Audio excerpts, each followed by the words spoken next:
அது ஐபிஎல்ல RCB team பிடிக்கும். ஐபிஎல்ல வந்து எனக்கு ஆர்சிபி டீம் தான் பிடிக்கும். எனக்கு பிடிக்காத டீம்னா ஐபிஎல்ல ஆர்சிபி சுத்தமா பிடிக்காது. பிடிக்காத டீம்னு பாத்தீங்கன்னா ஆர்சிபி. பசங்க இருக்கானு ஆர்சிபிக்குன்னு பேசுவானு வருங்க. ஆனா பேசுறதெல்லாம் நல்லதா பேசுவானு. ஆனா பிளே ஆஃப்ஸ்ல வந்து ஒண்ணுமே இருக்காது. மெயினா வந்துட்டு சேப்பாக்கில் ஆடுறப்ப சிஎஸ்கேல தமிழக பிளேயர் ஆடணும் கண்டிப்பா. நடக்காது. கிரிக்கெட்னு எடுத்துட்டாக்க ட்ரெடிஷ்னல் கிரிக்கெட் நீங்கள் டெஸ்ட் கிரிக்கெட் தான், பல நாள் போட்டி. அந்த கிரிக்கெட் இருந்தால் கண்டிப்பாக லிமிட்டட் ஓவர்ஸும் நல்ல பிளேயர்ஸ் கிடைப்பாங்க நம்ம இந்தியாவுக்கு. ஐபிஎலுக்கும் நல்ல இளைஞர்கள் கிடைப்பாங்க. இந்தியா இப்போ சாம்பியன்ஸ் ஆகிருக்காங்கன்னா, சாம்பியன்ஸ் ட்ராஃபியில் ஜெயிச்சிருக்காங்கன்னா அது காரணம் நம்ம மூதாதையர்கள் போட்ட மல்டி டே கிரிக்கெட் தான். அதுக்கு உங்கள் ஆதரவு தேவை. ஐபிஎல்லும் ஒரு தனிப்பட்ட ஒரு செக்டர், அதுவும் நம்ம ரசிக்கணும். அது மேட்ச் முடிஞ்ச உடனே நம்ம தமிழ்நாடு இந்தியான்னு போயிடணும். ரசிப்புத்தன்மையை நம்ம அதுக்கு மாற்றிக்கணும். இப்போ நடக்கிற ஐபிஎல்லை பற்றி பார்த்தோம்னாங்க, மீடியாக்கள், பத்திரிகைகள், ரசிகர்கள் எல்லாருமே வந்து பார்த்திங்கன்னா ஒரு சில காரணங்களால் ஒவ்வொரு அணியும் உயர்த்தியும் ஒரு அணியை தாழ்த்தியும் பேசுகிறாங்க. பட் அதை அந்தந்த ரசிகர்களுடைய ஹீரோக்களுக்கு தகுந்த மாதிரி அவங்க பேசுகிறாங்க. அவங்க நல்லா விளையாடினாங்கன்னா மீடியாவில் நல்லா நியூஸ்களாக போடுறாங்க. இல்லைன்னா பார்த்திங்கன்னா கிண்டல் பண்ணி நிறைய நியூஸுகள்லாம் வருது. இந்தியாவுக்குள்ளே கிரிக்கெட் ரொம்ப வேகமாக வளர்ந்துட்டு இருக்கிறதுனால ஒவ்வொரு டீமுக்கும் ஒரு சில ரசிகர்கள் இருந்தாங்கன்னா அது அடுத்த டீமில் அவங்க கண்ட்ரி பிளேயர்களே இருந்தாலும் நல்லா விளையாடினாலுமே வந்து கிண்டல் பண்ணுறாங்க. எல்லாமே நடக்குது. இது எல்லாத்துக்குமே காரணம் வந்து கிரிக்கெட் வந்து பெரிய லெவலில் வந்து இந்தியாவுக்குள்ளே வந்துருச்சு. விளம்பரதாரர்கள்லேருந்து வருமானங்கள் முதற்கொண்டு எல்லாமே நிறையா வர்றதுனால ரசிகர்களும் பின்ன அந்த இன்ஸ்டாகிராம், ஃபேஸ்புக் போன்ற வலைத்தளங்களில் பார்த்துட்டு அதில் வந்து அவங்களுடைய இதை கிண்டல் பண்ணுறதா இதுவோ என்கரேஜ் பண்ணுறதா போடுறாங்க. பார்த்தா ஒரு ரெண்டு டீம் விளையாடுச்சுன்னா ஒரு குரூப்பாகவே இதுக்காக எல்லாம் பண்ணிகிட்ருக்குறாங்க. ஒரு 2 வருஷத்துக்கு ஒருக்கா டீம் அணி ஏலம் எடுக்கும்போது பார்த்திங்கன்னா அவங்க இன்னொரு அணிக்கு மாறும்போது அவங்க அந்தந்த அணிக்காக அவங்க கரெக்டாக தான் விளையாடிட்டுருக்காங்க. பட் ஒரு திறமை இல்லைன்னா அந்த இடத்துக்கு போக முடியலைங்கிறது தெரியுது. பாகுபாடு தவிர்க்கலாம். ஏன்னா அந்த காலத்தில் இருந்துச்சுங்க, இல்லைன்னு சொல்ல. இந்த அளவு இல்லை. ஏன்னா அன்றைக்கி சோஷியல் மீடியா தாக்கம் இல்லை, இவ்வளவு கூட்டம் இருக்காது. அளவான ஆளுங்க தான் போய் பார்ப்பாங்க. மெட்ராஸில் போய் நாங்கள்லாம் பார்க்கணும், டிக்கெட் கிடைக்காது, ரொம்ப சிரமம். பட் கேமாக மல்டி டே கேமாக இருந்துச்சு. இந்த அளவு பாகுபாடு வேண்டாம். ஓரளவு இருக்கலாம் ரசிப்புத்தன்மை. 6 அடித்தா பார்க்கலாம், விக்கெட் எடுத்தால் பார்க்கலாம், மேட்ச் ஜெயிச்சா பார்க்கலாம். ஜெயிக்கிறது தோக்கிறதா நம்ம கையில் இல்லை அன்னைக்கோட சூழ்நிலை. இந்த அளவு பாகுபாடு பார்க்க வேண்டாம். நம்ம அந்த டீமை மட்டும் பார்க்கலாம். கிரிக்கெட்டுக்குன்னு பார்த்திங்கன்னா அது எந்த டீமாக இருந்தாலும் சரி நல்லா விளையாட என்கரேஜ் பண்ணுறதுக்குன்னு ஒரு ரசிகர்கள் கூட்டம் இருந்துகிட்டு இருந்துச்சு. அவங்கெல்லாம் 4ஆம் வட்டத்தில் போகும்போது பார்த்திங்கன்னா கொஞ்சம் கொஞ்சமாக குறைஞ்சிட்டு வர்றாங்க. ஏன்னு கேட்டால் அடுத்தடுத்த ஜெனரேஷன் கிரிக்கெட்டுங்கிறது ரொம்ப வேகமாக இருக்கணும்னு எதிர்பார்க்குறாங்க. ரெண்டாவது வந்து அவங்கவுங்களுக்கு அவங்கவுங்க கண்ட்ரி தான் முக்கியம்னு எதிர்பார்க்க ஆரம்பிச்சிட்டாங்க. எந்த திறமையாக இருந்தாலும் யாராக தோனி இருந்தாலும் அடித்தாலும் நம்ம பாராட்டணும். இன்றைக்கி வந்து இளைஞர்கள் யாராக இருந்தாலும் நம்ம வருண் சக்கரவர்த்தியோ இல்லை வேறு அந்த கேரளாலேருந்து ஒரு பையன் போலிங் போடுறாரு, அவராக இருந்தாலும் சரி, எந்த நாட்டை சேர்ந்தவராக இருந்தாலும் சரி, நல்ல கேமுக்கு நம்ம திறமைக்கு நம்ம அவங்கள வாழ்த்த வேண்டும். இன்றைய சூழ்நிலையில் வந்து கிரிக்கெட்டுங்கிறது ரன்னுன்னு ஆகிப்போச்சு. எந்த ஒரு பவுலருமே வெரைட்டியாக ஒவ்வொரு டைமும் புதுசாக பந்து வீசலை அப்படிங்கிற பட்சத்தில் வந்து பவுலர்ஸ்னால் சர்வைவ் ஆக முடியாது இப்போ இருக்கிற லேட்டஸ்ட் கிரிக்கெட்னால. ஏன்னாட்டா பவுண்ட்ரி லைன்ஸ், கிரவுண்ட்ஸ் எல்லாமே சிறுசாகிடுச்சு. எல்லாமே ரன்னை நோக்கி போகுது. விக்கெட்டு கூட அவங்க ப்ரிப்பேர் பண்ணுற விக்கெட்டு கூட ஒரு பவுலருக்கு சாதகமாக யாரும் பண்ணுறது கிடையாது. அப்படி இருக்கும்போது பவுலர் வந்து சர்வைவ் ஆகணுன்னா அது ஒன்றா தான் பண்ணிகிட்ருக்காங்க. புதுசாக வெரைட்டிஸ்.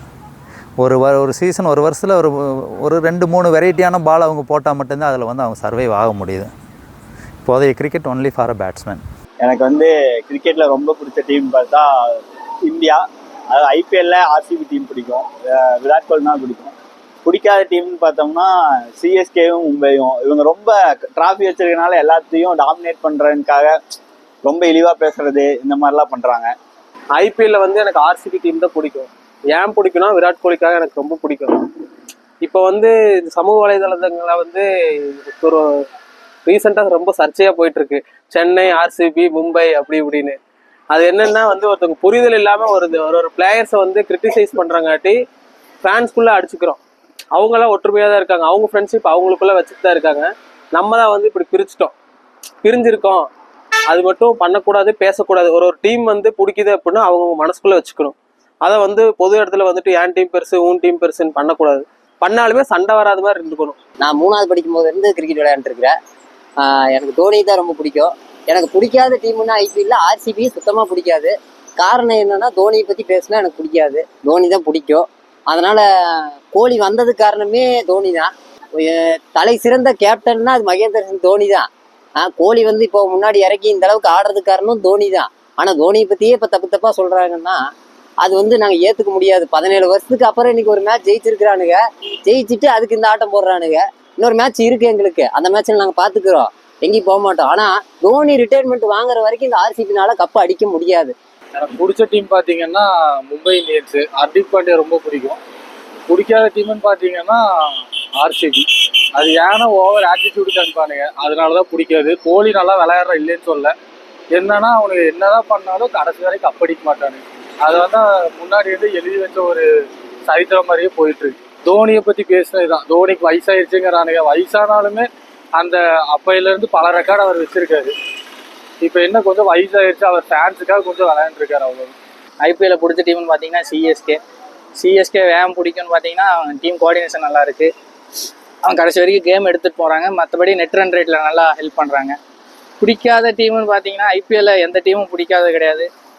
ஆர்சிபி, மும்பை இவங்கெல்லாம் தேவையில்லாத ஒரு இதுதான். அவங்க ஃபேன்ஸ் அவங்களுக்குள்ளேயே திட்டிக்கிறாங்க. சிஎஸ்கே வெர்சஸ் ஆர்சிபினா அப்படி திட்டுறாங்க. அப்படி பார்த்தா சிஎஸ்கே கிரவுண்டில் போன இந்த ஜெயப்பாக்கில் நடக்கிறப்ப சிஎஸ்கே ஹோம் கிரவுண்டு, ஆனால் ஆர்சிபின்னு தான் கத்துறாங்க ஃபேன்ஸ் ஒரு சில பேர்த்தனால. அப்படி இதாகுது. இப்போ நீங்களும் தோத்துறீங்கன்னா அமைதியா நான் இப்போ எவ்வளோ பொறுமையாக பேசுறேன். தோனி அடிச்சா அதெல்லாம் சொல்லக்கூடாது. ஆர்சிபி இதாயிருச்சு அதாயிருச்சு. நான் ஆர்சிபி பற்றி எங்கேயுமே நான் தப்பாக பேசுனேன். நான் தான் தோல்வி ஒத்துக்கிறேன். ஆமா, அப்படி ஒத்துக்கோங்க. கங்க்ராஸ். ஜெயப்பாக்கில் வந்துட்டு 200+ அடிச்சிருக்கீங்க. 200+ அடிச்சு ஜெயிச்சிருக்கீங்க. ப்ரோ மும்பை தான் ப்ரோ. நமக்கு மும்பை தவிர எல்லாம் அந்த டீம் பிடிக்காது ப்ரோ. எனக்கு சிஎஸ்கே பிடிக்காது ப்ரோ. ஏன்னா அவங்க வந்து அந்த ஒரே ஒரு பிளேயரை மட்டும் நாங்கள் தான் அவர் தான் மீது அவங்க டீமில் ஒரு 10 பிளேயருக்கு ஒரு ரெஸ்பெக்டும் கிடையாது, ஒன்றும் கிடையாது. இப்போ ஜடேஜாவுக்கா இது வர்றாரு, அவங்க எப்போ விட்டாரு, சும்மா கத்துறது, அதெல்லாம் வேஸ்ட் பண்ணுவோம். சிஎஸ்கே 11 பேர் ஆடுறதா கிரிக்கெட். அது ஆல்ரெடி ஒருத்தர் சொல்லியிருப்பாரு. அது மாதிரி தான் எல்லாருமே ஆடுறது, எல்லாருக்கும் ஒரு வாய்ப்பு கொடுக்கணும். மெயினா வந்துட்டு ஜெயப்பாக்கில் ஆடுறப்ப சிஎஸ்கேல தமிழக பிளேயர் ஆடணும் கண்டிப்பா. நடக்காது. அது டீம் மேனேஜ்மெண்ட் தான் முடிவு பண்ணணும் ப்ரோ. நம்ம முடிவு பண்ண முடியாது. மேனேஜ்மெண்டே தோனி மட்டும்தான். அவர் இப்படின்னா நீங்க இப்படி போறீங்க, இப்படின்னா இப்படி போறீங்க. தோனி அவருக்கு ஐடியா இருக்கு ப்ரோ. ஐபிஎல்ல எனக்கு ரொம்ப பிடிச்ச டீம் வந்து மும்பை. ஏன்னா கடப்பார டீம்னா சும்மாவா, பிடிக்காத டீம்ல யாரும் இல்லை. ஆனா இவரு பசங்க இருக்கானு ஆர்சிபிக்குன்னு பேசுவானு வருங்க. ஆனா பேசுறதெல்லாம் நல்லதா பேசுவானு. ஆனா பிளே ஆஃப்ஸ்ல வந்து ஒண்ணுமே இருக்காது. அதனால பிடிக்காததுன்னா ஆர்சிபின்னு வச்சுக்கலாம் பேருக்கு. எனக்கு பிடிச்ச டீம் சிஎஸ்கே. பிடிக்காத டீம்னாலாம் எதுவும் கிடையாது, எல்லா டீமையும் பிடிக்கும். நம்ம ஊருங்கனால எனக்கு சிஎஸ்கே பிடிக்கும். அப்புறம் எதுக்கா எல்லாம் வெறித்தனமா இந்த என் டீம் இது உன் டீம்னு நமக்குள்ளே ஒரு பார்சாலிட்டி வச்சு பேசுறீங்க, எனக்கு புரியல. இது வந்து ஒரு விளையாட்டா கேமை எடுத்துக்கிட்டு ஜாலியாக எடுத்துட்டு போய்க்குங்க.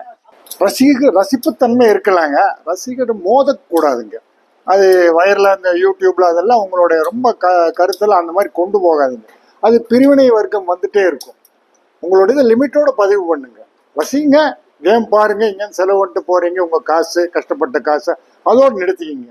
ரொம்ப அவங்கள ஒரு பெரிய சுதந்திர போராட்ட தியாகம் இந்த மாதிரிலாம் நினைக்க வேண்டாம். நம்ம நல்லா ஆடுறாங்க, நம்ம நாட்டுக்காக ஆடுறாங்க, பாராட்டலாம், அதோடு நம்ம நினைச்சுக்கலாம். கிரிக்கெட்டை ரசியுங்க, சந்தோஷமாக இருங்க. எதிரணியில் நல்லா விளையாடினாலும் எங்கே நல்லா விளையாடினாலும் பாராட்டணும். ஜஸ்ட் அ மேட்ச், இதுவே லைஃபு கிடையாது. நான் இன்றைக்கி ஜெயிக்கிறவன் நாளைக்கு தோப்பான். எப்போவுமே ஒருத்தர் தோத்துட்டே இருக்க போகிறதில்ல. கிரிக்கெட்டை ஸ்போர்ட்ஸாக எடுத்துகிட்டு இருக்கிற வரைக்கும் எந்த விதமான இது கிடையாது. அப்படி தான் நான் ரசிகர்கள் எடுக்கணும்னு எதிர்பார்க்குறேன்.